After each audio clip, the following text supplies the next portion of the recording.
Okay, so here's Derek. Thanks for joining us in this tube stories, and we got Heather here.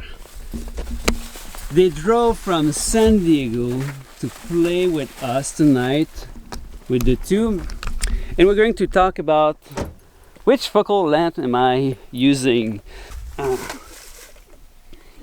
Do I have a simple answer? I don't. I'm shooting from 14 to 800 millimeters. What is that thing? What is that?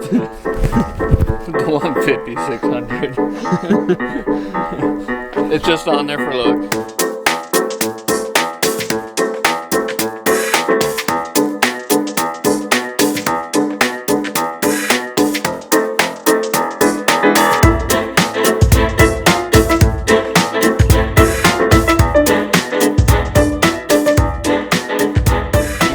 That your way to get brighter or dimmer tubes is with the amount of sanding you put on the tubes themselves. Right. So if you notice on this one, it's much clearer than this one's much more sanded.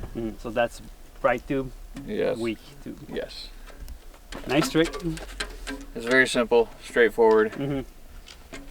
The more you sand it, the more it illuminates. I was very happy with how that night turned out. We knew Derek and Heather's work, and we've been communicating for quite a while with them about light painting, but you never really know what to expect when you meet people for real. It basically felt like meeting with old friends. We knew right away that it would be a beautiful moment. He looks busy, so I think that's a good time.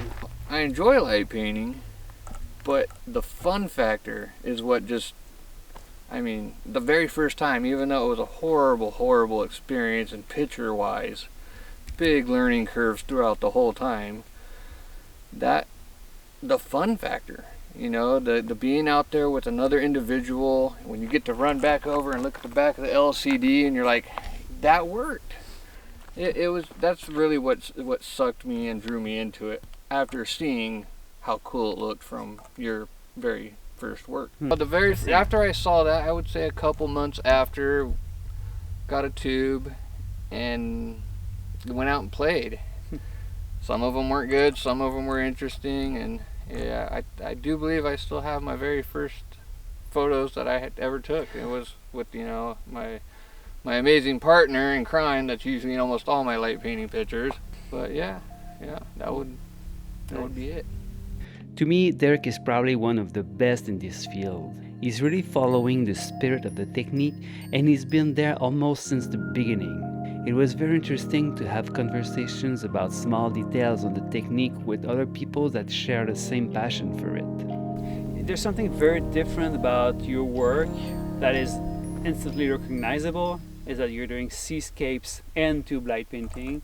There are not many doing that, but you said that it's 20-second exposure. That's a long time. I do 8 at max. So how do you do that? I know you need the longer exposure time to smooth out the water, but to keep the subject crisp for that long?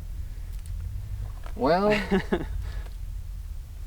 a lot of them aren't crisp, that's for sure. I understand. Luckily, like I said, for the person that's involved in these with me, it's very involved in yoga, very, very spiritual, down to earth, loves being out there, especially next to the ocean. So most people try to stay still, and they get actually a little too tense. And we notice them rocking because they're trying. When she came to the whole, just feel it, just enjoy it, completely relax. Obviously you still got to hold the pose, and they're not all perfect by any means. In all reality, what it was is I started off with the whole landscape time thing, so I would almost always do 25 and 30 seconds. And she would just try, and a lot of them didn't work out. But the ones that did, and they worked out well. And it wasn't really a lot of my photography that made the whole picture work. It was the fact that she was able to stay still for 30 seconds, and then I'd zoom in on the LCD, and I'm looking at my light painting design, and she's like, is my hand moving? And sure enough, it's moved. Oh, let's do it again. She wanted to do it again. So Next one, my light painting was horrible, so then I'd say, hey, we have to do it again. I'm gonna We're cheer talking up. about you, right? We're gonna cheer up.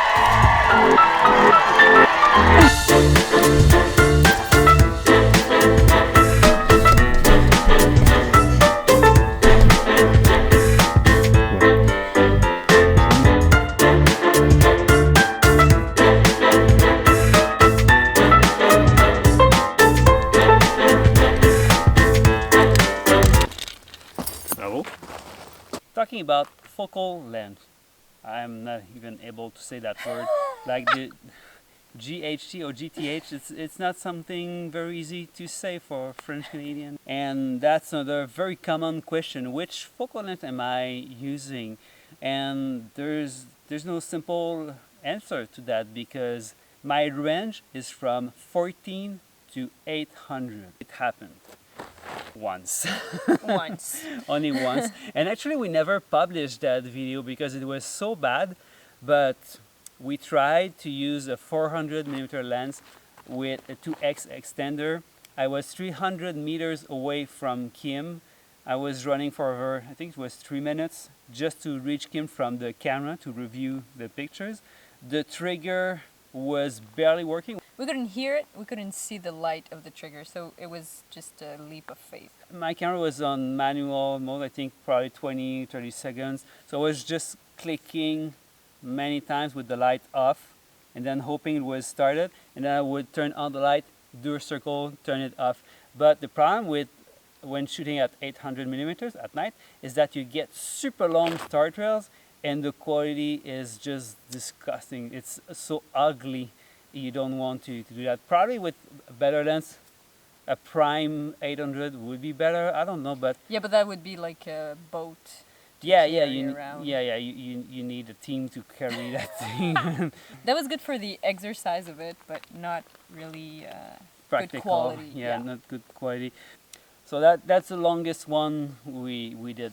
Then 400, we already published a video about that in Chile. That was okay, not good quality, but very challenging. We were shooting at freezing point, running a lot back and forth to the camera, and I'm not even sure why we did that. Well, I think once again it was just to push the limits, because we're used to shoot at 400 or sometimes 800mm for sun. Yeah, like, for the giant sunsets giant like sunsets. this one here. So we thought, why wouldn't we try that with stars? Not a big success, but here are a few images from this one. Then if I go down, 85. This is not something we use a lot, but it's working super well. We do kind of close-ups of the Milky Way using that. You need good conditions to be able to do that. We're far away from the camera, not that far, but have to find the right conditions to make that kind of composition that is going to work with the Milky Way, because Kim needs to be higher, and then I have to find a way where I can be at the right spot to align with the Milky Way. It's moving super fast when you're shooting at 85mm, so you have to keep going left if you're in the northern hemisphere, and sometimes you start to go up on the hill or sand dune and then you're stuck, so it ends right there. But 85 is great, it's fun to play with. Then 35, I use that a lot. Many of my pictures are shot at 35mm. That's a super good option, but I feel sometimes too squished, don't have enough space. So 24 is probably my go-to lens. I use a 24mm lens every day. That's a super good one.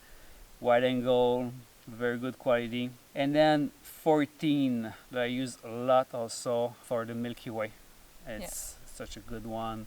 All of my recent shots with the Milky Way are made with a 14mm lens. There are also some advantages to shoot with a wider lens, because your subject will probably be smaller in the frame, so it's less likely to show if the person is blurry. But yeah, But it's so much harder to make beautiful shapes. Yeah. You need to put your subject closer to the center, otherwise you get distortion, especially if the subject is closer to the lens. So I've been struggling a lot with that recently.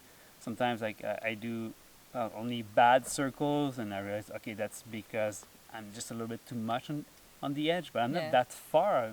So it gets But- stretched. Yeah, and I hate these stretched circles. And last thing, yeah, on this trip we have fish islands. Never used that, but I have a small one.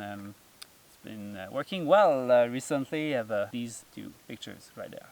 And tonight we're shooting with probably, I don't know. We'll see. So what's the best option? It's really up to you. There's no definitive answer. The focal length is really about your style and the conditions where you're shooting. Mm-hmm. I should add that having a fast lens is helping a lot for me. f1.4 is such a bonus when you're working with the stars because you can get so much more light in camera. And the difference that it's making is that you can shoot shorter exposure time, and that means that your subject is crisper. Even if your light painting is very short within your 8 second or so exposure, if you expose for longer than 8 seconds, you're very likely to have some weird shadows around your subject, so it gets very hard. So I wouldn't recommend to go over 8 seconds, but it's easier to reach that perfect exposure at 8 seconds if you have a fast lens when you're working with the Milky Way or the stars. Doesn't matter that much for the blue hour or when you're shooting with the full moon or in the city. Let's shoot!